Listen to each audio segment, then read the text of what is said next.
next Nova word here, we're going to be working on swing with an exclamation point. Swing. So for just like Tech Talk and just like the other two are going to be, for your first requirement here, you're going to be asked to watch an hour's worth of programming related to motion or machines. You can also read about an hour total related to anything to do with motion or machines, or you can do a combination of the two. Again, you can go to PBS, Nova, Discovery Channel, Science Channel, National Geographic Channel, TED Talks, or History Channel. Again, with all your streaming services, there should be plenty of stuff there for you to find. So do your hours worth of homework on either watching or reading about motion or machines, and then make a list of 2 questions or ideas and discuss those questions or ideas with your counselor. Feel free to send those in to me, but you can also just discuss it with your leader or parent. Requirement number 2, complete 1 adventure from the following list for your current rank, or complete option A or B. Again, there's a couple of different options for adventures. You can certainly go that way, and that's probably the way I would do it, so that you kind of double up and get the adventure and the Nova awards. But if you don't, option A is, with your parents' permission, take an older broken household or mechanical item, break it down into its component pieces, and identify the purpose of 5 parts. Suggested items include a keyboard, floppy disk, telephone, VCR, tape deck, bicycle, people counter, printer, or similar item. Make sure to use appropriate safety precautions. I'm going to leave this up to you guys. I'm not going to show you how to do that because I don't know what you're going to be taking apart. Please get your parents' permission. Don't just go busting into the basement and pick out the record player or something and start taking it apart. It's a great way to get in trouble. So get permission, wear your safety gear, do it with adult supervision. You can just send you can either show them and explain the 5 different parts of the whatever it is you took apart, or you can just take a picture and write that up quick and send it to the email that we have set up. I'm glad to give you guys some feedback wherever you need it, but again, feel free to use your adult leader or parent.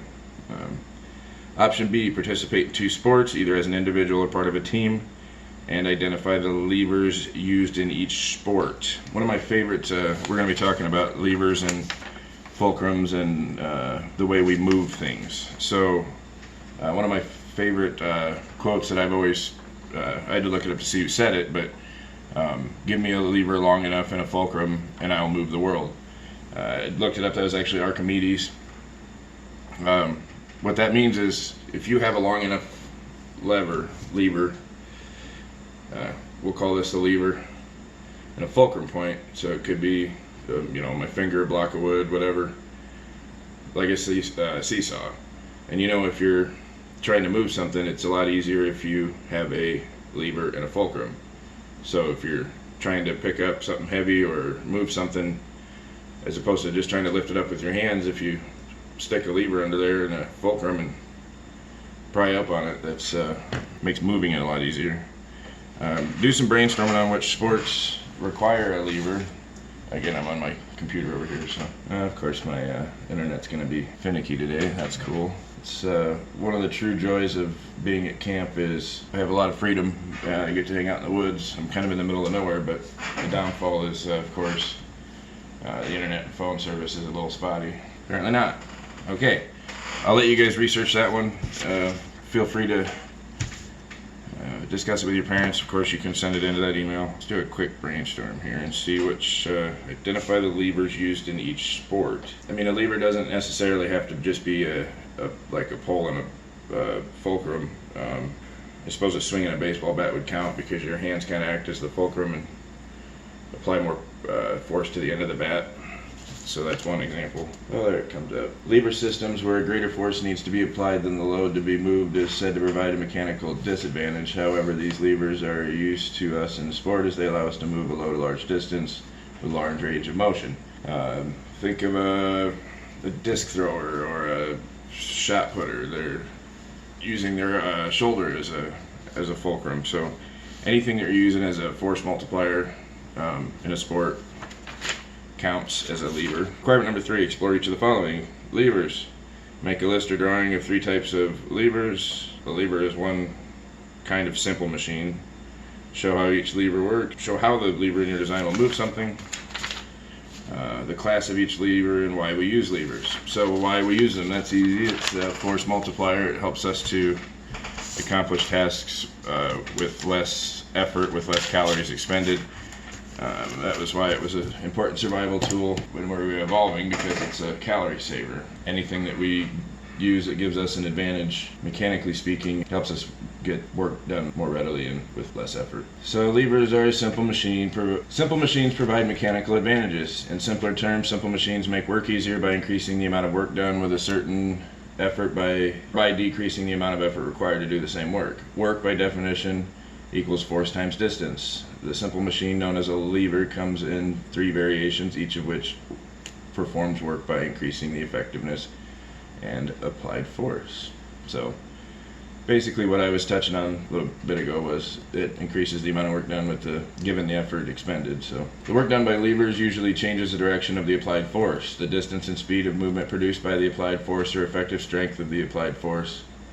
Levers use a bar to transfer an effort or applied force through a fulcrum, which is a focus point, to a load or resistance. The relative positions of these 3 elements of lever determine whether the lever is first class or first order lever, second class or third class, or third order or second order lever.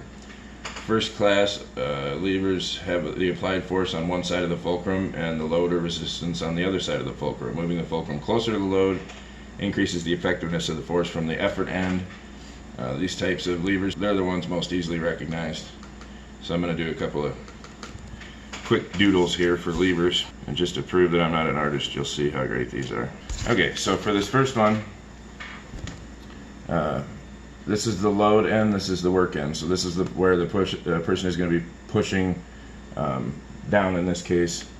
As it said earlier, it's usually opposite from, the applied force is usually opposite of what you're wanting the load to do. So you're pushing down here, that's going to make this come up on your load side, and here we have the fulcrum in the middle. And what they were just saying is the closer you move the fulcrum to the workload, the easier it's going to be. So you're going to have this much more lever to against your fulcrum here to push up on your load.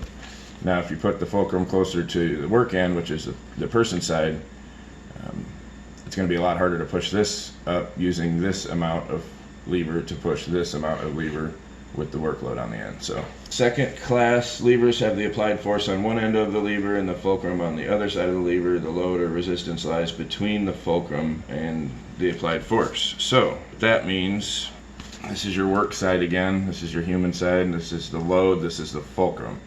So it's still going to be easier to pick this load up given a fulcrum on this end, but obviously if you have the fulcrum in between the work and the load, it's going to be a lot easier.